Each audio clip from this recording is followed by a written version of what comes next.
Yeah, but I think in a way, I mean, she learns a great lesson from their interaction, that she doesn't really need his support in order to be a strong woman or to make decisions on her own. Where to begin? It's been really interesting. You know, usually you work on a movie with a dog and you're not allowed to touch the dog or talk to the dog, but Mooney and I have a very personal relationship. We play, I give him chicken, he likes me. He's a little jealous my trailer's bigger than his. But we've had a lot of talks about that. He's feeling more comfortable on his next movie, bigger trailer. And Robert has a crush on him. Robert wants to marry the dog. I think Robert thinks that Bruiser is the best actor in the movie. That's okay. I'm not jealous about that at all. Maybe that's something. I'll never work with Robert again. But it's okay. See, I'm not jealous about it. I haven't met Judge Judy, but I'm very excited, and I'm her biggest fan. And, like, honestly, I know those are the lines in the movie, but I really have read all her books. Don't pee on my leg and tell me it's raining. Beauty fades, dumb is forever. And what does it say here, stupid? No, that's not a book of hers, but that's what she says. And I personally contributed a line, who's the boss? Applesauce. I don't know if it'll make the film, but it's good. Only Judge Judy fans will know. But that's me. That's all me. She's going to love me.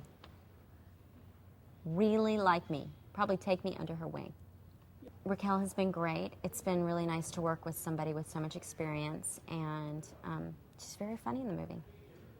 The Blonde Legal Defense Fund is for blondes by blondes, and it's to counteract worldwide blonde discrimination. And that's all I have to say about that. I don't have anything else to say about that. No, I think that this movie is very funny, but I do think there's moments of it that are really touching. I think any time a person is discriminated against and you really feel beyond what the joke is, what they're really feeling, like how people really put her in a certain place because they think they discount her. I mean, anyone's life who's been discounted is worth something, and I think you would have an emotional feeling about that. And I think there's certain moments in this movie that are very moving, and I think one of them, for whatever reason, I think the most important moment for me in the film was when I go to a house party, and I'm go up to Warner's character, and we're having a conversation about what's it going to be like to have this internship, and Elle's talking about all the hard work she's going to have to do and how overwhelming it is, and he sort of says to her, come on, you're never really going to make it. And I think that, to me, was such a telling moment in the sense that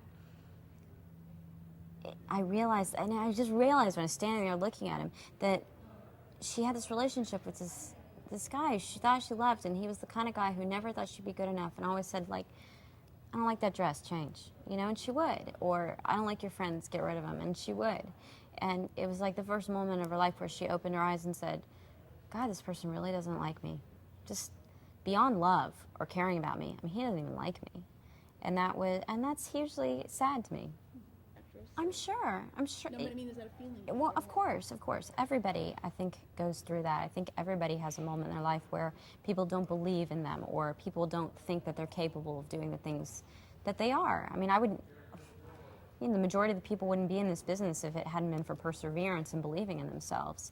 And it's really a movie about overcoming other people's ideas about you. Ideas about why you shouldn't succeed the way you should. And I really hope that people come away with it thinking, you know what, it's just a matter of overcoming my own fears and insecurities. That's all that holds us back in life, is fear and being afraid. And I think this character really overcomes that very well. Okay, well, I think that's what's interesting about the trial, is that Elle imparts a certain wisdom that only Elle could have. And I think that